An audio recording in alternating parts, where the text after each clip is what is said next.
Isso aí, irmão, tá certo. Primeira carta de Paulo aos Coríntios, como ele disse, sem mais delongas, vamos falar de Bíblia, não é isso, irmão? Para que a gente está aqui, fala de Bíblia, você vem para um culto da conquista, e o mínimo que você espera para que alguém fale para você sobre conquista, alguém que já tenha conquistado alguma coisa. Certo? Rafael falou sobre empreendimento um dia aí, sobre empreendedorismo, melhor dizendo, e falou assim, camarada quer falar sobre empreendedorismo, camarada não construiu nada, não conquistou nada, não tem nada, vai falar sobre o quê? Teoria? Então, no culto da conquista, para falar sobre homens de atitude, você minimamente espera que alguém tenha conquistado alguma coisa para estar na ousadia de falar para você sobre isso. Porém, todavia, entretanto, contudo, quando se trata de Deus, a nossa ousadia, a nossa conquista tem que estar nele. Quero falar hoje sobre conquistados para conquistar. Primeira carta de Paulo aos Coríntios, capítulo 1, abra sua Bíblia aí, por favor, a partir do versículo de número 26. O que tem conquistado você? O que tem conquistado seu coração? O que tem conquistado seu corpo? O que tem conquistado sua mente? 1 Coríntios, capítulo 1, versículo 26. Amém ou não amém? Amém?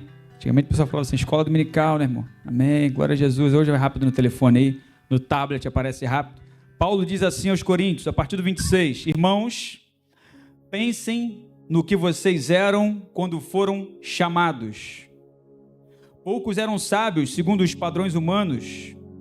Poucos eram poderosos, poucos eram de nobre nascimento, mas Deus escolheu o que para o mundo é loucura para envergonhar os sábios. Escolheu o que para o mundo é fraqueza para envergonhar o que é forte. Escolheu o que para o mundo é insignificante, desprezado e o que nada é, para reduzir a nada o que é, a fim de que ninguém se vanglorie diante dele. É, porém, por iniciativa dele que vocês estão em Cristo Jesus, o qual se tornou sabedoria de Deus para nós, isto é, justiça, santidade e redenção, para que, como está escrito, quem se gloriar, glorie-se no Senhor. Amém. Que essa poderosa palavra de Deus possa falar aos nossos corações na noite desse dia, cumprir o propósito que ela já está preparada. Conquistados, então, para conquistar, e Paulo fala sobre o perfil que Deus escolhe, o perfil que Deus seleciona, muito diferente do perfil humano, muito diferente do nosso perfil particular. Falando sobre conquista e falando sobre o perfil de conquistar alguma coisa, a primeira coisa que eu quero destacar para você é justamente isso. O que o mundo entende por conquista?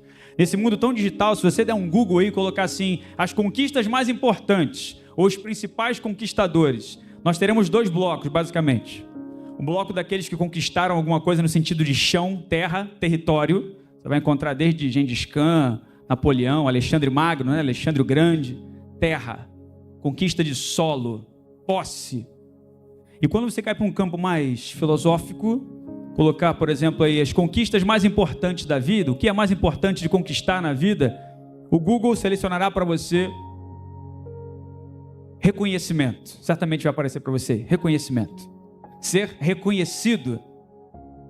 Ter uma plaquinha com o seu nome, de repente, você entra no consultório, você chegou lá por indicação, ainda que tenha sido por indicação de alguém, você disfarça, daqui a pouco você vai olhar para a parede, tem lá o diploma do médico, onde que ele estudou, qual a formação dele.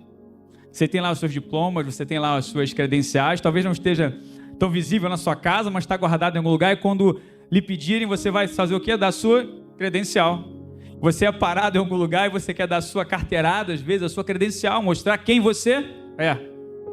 Talvez você tenha utilizado já aquela frase assim, você sabe com quem você está falando? Porque o mundo exige de nós reconhecimento. Nós, homens, mais ainda, reconhecimento. Eu sou fulano de tal, aperto de mão firme, voz grossa, falar quem você é, o que você fez. Outra coisa, certamente, que se você der um Google aí em relação a conquistas importantes da vida, além do reconhecimento, tem a ver com posses. O que você já possui? Qual o ano do seu carro? O apartamento que você mora é próprio? Quanto que você tem na conta bancária? Quantas viagens você fez e quantas talvez você tenha uma casa de veraneio, uma casa, sei lá, de praia. Conquistas humanas. Você continuando no Google, literalmente, se você botar lá conquistas importantes, além dessa questão de ser reconhecido, além dessa questão de posses, realizar sonho aparece lá, sonho. Frase do tipo, se você não tem sonho, basta enterrar, você já está morto. Nós estamos ouvindo isso. Inclusive dentro das nossas igrejas, Deus está aqui para realizar os teus sonhos. Há uma onda aí onde Deus é aquele que vive, que existe para realizar os teus sonhos. E tudo que você faz tem a ver com convergir Deus para a vontade sua e não dele. Quando Deus, então, esse Deus não realiza os teus sonhos, ele deixa de ser fiel para você. Encontrar a vocação também, está aqui da lista do Google, encontrar sua verdadeira vocação. O que você está fazendo no mundo? Tem a ver com conquista. Se sentir realizado, porque conquista tem a ver com realização. Só conquista aquele que tem de fato uma promessa. Olha que interessante em relação à Bíblia. A promessa, a Bíblia fala de promessa, e em cima da promessa nós conquistamos. A terra que estava prometida precisou, contudo, ser conquistada. Tomar a posse da terra que estava prometida. Entre promessa e conquista veio o tempo do preparo. Para alguns, o tempo da inércia. Por isso que nunca conquistam nada, porque estão de braços cruzados. Não estão se preparando para aquilo que Deus já prometeu. Porém, mesmo nesse tempo de preparo, só conquista, só tem direito à conquista. Tem um hino bem antigo que fala que Jesus, aquilo que Jesus conquistou, não vou me atrever a cantar, fica tranquilo, não tem essa ousadia do Rafael. Aquilo que Jesus conquistou na cruz é direito nosso, é nossa herança. Todo mundo velho aí, viu? Todo mundo lembra desse louvor.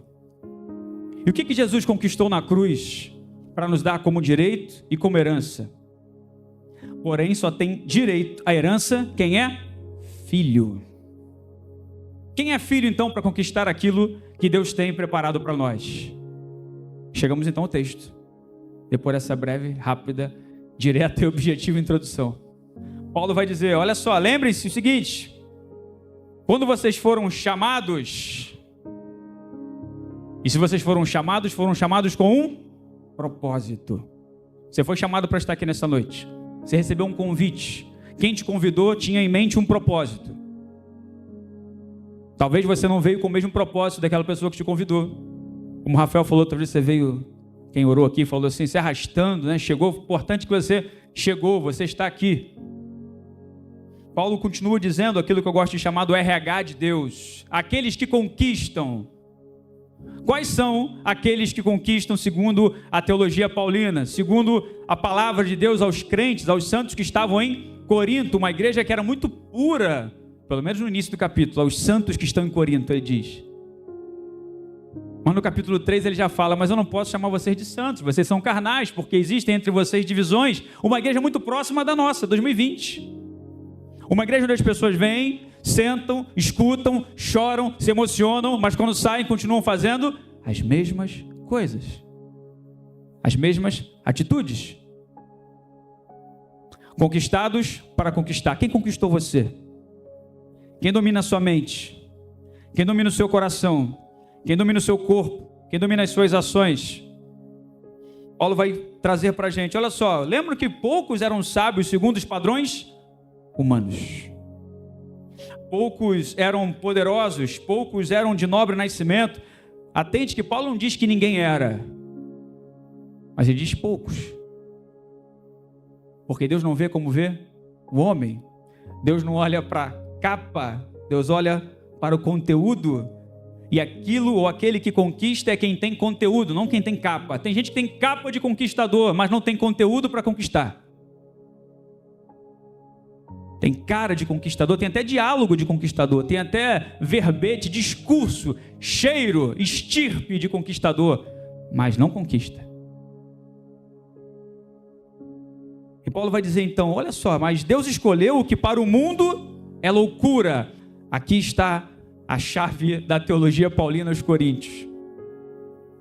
Você quer conquistar para o mundo ou você quer conquistar em Deus? Porque para o mundo há um perfil. Em Deus há um outro perfil. Para o mundo há um perfil muito claro, de você precisa ter pré-requisitos muito bem definidos. Paulo vai dizer então, mas Deus escolheu que para o mundo é loucura para envergonhar os sábios. Os sábios, segundo o mundo. não os sábios, segundo a vontade de Deus. Nesse mesmo contexto, ele fala sobre a loucura da pregação do Evangelho, que é algo realmente louco da nossa parte, acreditar no Evangelho, num Deus que se faz homem, vem em carne, ele não foi feito, o texto diz que ele se fez carne, há um querer de Jesus para isso, se entrega por nós, morre na cruz do Calvário, derrama o seu sangue por nós, sendo nós ainda pecadores. O Evangelho é o único que acredita nesse Deus que ao mesmo tempo é todo poderoso, magnífico, fantástico, distante, soberano, imanente, que se relaciona, que fala contigo, que te escuta, que se preocupa com o seu dia de amanhã.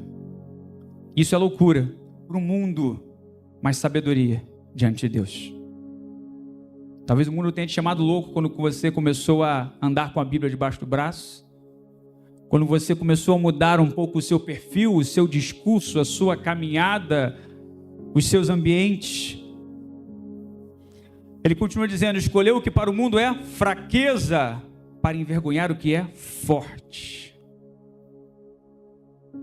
Quando há um fugir da tentação, quando há um correr daquilo que nos aproxima, daquilo que não permite, daquilo que não é vontade de Deus, para muita gente isso é ser fraco. Não vou em tal lugar não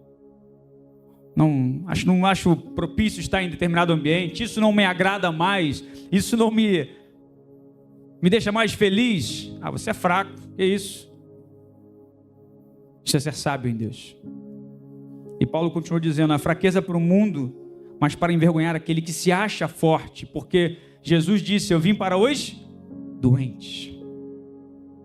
Eu vim para os doentes, não para os sãos, não para aqueles que se acham sãos, não para aqueles que acham que não precisam de mim, eu vim para aqueles que reconhecem, porque um coração contrito Deus não despreza. Quer conquistar, então, não se preocupe com a perspectiva de loucura do mundo. Quer conquistar, então, não se preocupe com a ideia de ser fraco. Não se preocupe com a ideia de ser insignificante para o mundo, porque diz assim, ele escolheu o que para o mundo é insignificante. Você está preocupado em ser significante para o mundo ou ser significante em Deus? A tua preocupação é ter uma credencial diferente, é que na frente da igreja esteja a placa com o seu nome. Você está precisando de púlpito? O que você precisa para fazer a obra de Deus, para conquistar? O campo é um mundo, a palavra de Deus diz. Você não precisa de credencial para falar de Jesus para o teu vizinho, para falar de Jesus para o teu parente. Você não precisa de nada disso. Basta viver o Evangelho. E Paulo continua dizendo, ele escolheu o que para o mundo é insignificante, desprezado e o que nada é. Talvez você não queira ser desprezado, conhecido como aquele que nada é. Pode vir alguma coisa boa de Nazaré? Falaram sobre Jesus. Pode vir alguma coisa boa daquele lugarzinho lá? Talvez olhem para você, olharam para sua família, olharam talvez para sua parentela, ou ainda olhem e falam assim, mas caramba, você não... Quem é você para falar isso, para dirigir um culto, para coordenar um grupo de homens da Igreja Batista Atitude? Quem é você para liderar essa célula? Quem é você para... E você diz assim, glória a Deus, mas é justamente por isso que eu estou aqui, porque eu não sou nada, porque a excelência do poder é dele. E o texto continua justamente dizendo isso, a fim, há um objetivo, porque Deus não faz nada sem objetivo. A fim de que ninguém se vanglorie diante dele. É, porém, por iniciativa dele, que vocês estão em Cristo Jesus. Se fosse por iniciativa nossa, nós não estaríamos em Cristo Jesus. Estaríamos buscando conquistar no mundo. Estaríamos buscando ser talvez um novo Alexandre o Grande, um novo Gengis Khan, um novo Napoleão Bonaparte. Mas em Deus, nós não estamos mais preocupados com o sobrenome. Quem está com a mão no microfone aqui é o que menos importa para você. Você não precisa estar aqui para fazer a vontade de Deus. No local onde Deus te colocou, certamente há um terreno fértil para que o nome dele seja glorificado através de você, para que você conquiste de verdade. Se o culto é da conquista, precisamos entender o que Deus quer que a gente conquiste. Talvez você esteja preocupado com o território e a preocupação, ou talvez isso não seja... Não há nenhum problema você querer ter territórios e posses. O problema é que você precisa primeiro deixar Deus conquistar o seu coração. Deixar Deus tomar a posse da sua mente, do seu bolso, como foi falado, da sua vida por inteiro. Porque Deus busca a salvação integral. Deus não pode salvar metade do seu corpo. Deus não pode salvar só a parte direita do seu corpo. Deus não pode salvar só o seu braço ou só a sua mente. Irmãos, se Deus salvou você e permite que você esteja aqui ainda, não te arrebatou, é porque minimamente há alguma coisa de útil para ser feita através da sua vida. Deus não cochilou e esqueci, era para ter levado o fulano de tal, salvei, mas deixei lá e esqueci. Não deu um bug na planilha de Excel de Deus, de que ele deveria ser arrebatado e ficou, e ele ficou, não era para ficar, não. Há um sentido nessa tomada de posse, nessa ideia de conquistar. O texto diz, a fim de que ninguém se vanglorie, é por iniciativa dele, estou no versículo 30, o qual se tornou sabedoria de Deus para nós, isto é, justiça, santidade, redenção, para que, como está escrito, quero ir para essa parte final, encontrando esse texto que Paulo disse, porque como está escrito onde? Livro do profeta Jeremias, abre aí por favor, capítulo 9, versículos 23 e 24, é o texto que Paulo está citando aí, Jeremias capítulo 9,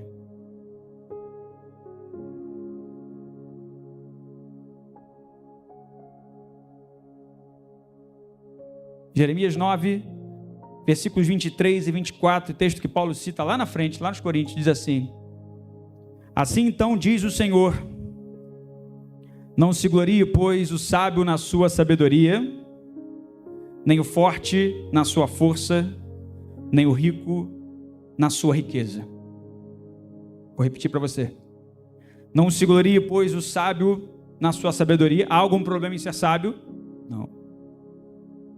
Há algum pecado em ser sábio? Não. Há algum problema em se sentir forte? Não.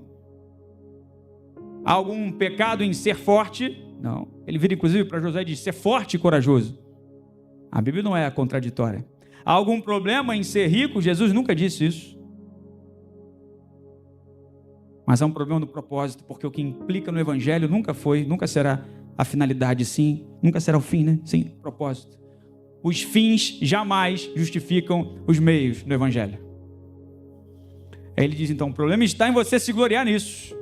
Não se glorie, pois, o sábio na sua sabedoria. Não se glorie, pois, o forte na sua força. Não se glorie o rico na sua riqueza. Mas os mais da Bíblia são maravilhosos. As conjunções adversativas, os porém. Todavia, entretanto, contudo. Quem se gloriar? Quem se gloriar? Trazendo para a nova tradução da linguagem de hoje, seria mais ou menos assim, você que quer bater no peito falando que tu é o cara, tira onda. O sabe com quem você está falando? Jeremias nos ensina, bata no peito dizendo o seguinte, em compreender e me conhecer, pois eu sou o Senhor, que ajo com lealdade, com justiça, com retidão sobre a terra, porque destas coisas me agrado, diz o Senhor. Homens de atitude conquistam por fraqueza, conquistam por loucura, conquistam por sabedoria que foge ao controle e à perspectiva do mundo. Os fracos para o mundo não conquistam nada. Você não quer ter alguém fraco ao seu lado? Você não quer ter alguém fraco na pelada? Tu não vai escolher ele, rapaz. Que isso? Vai olhar para não, que esse cara é fraco, sabe nem jogar. Não. Você não quer ter ninguém louco do teu lado? Claro que não. Você não quer ter ninguém que não é sábio ao seu lado.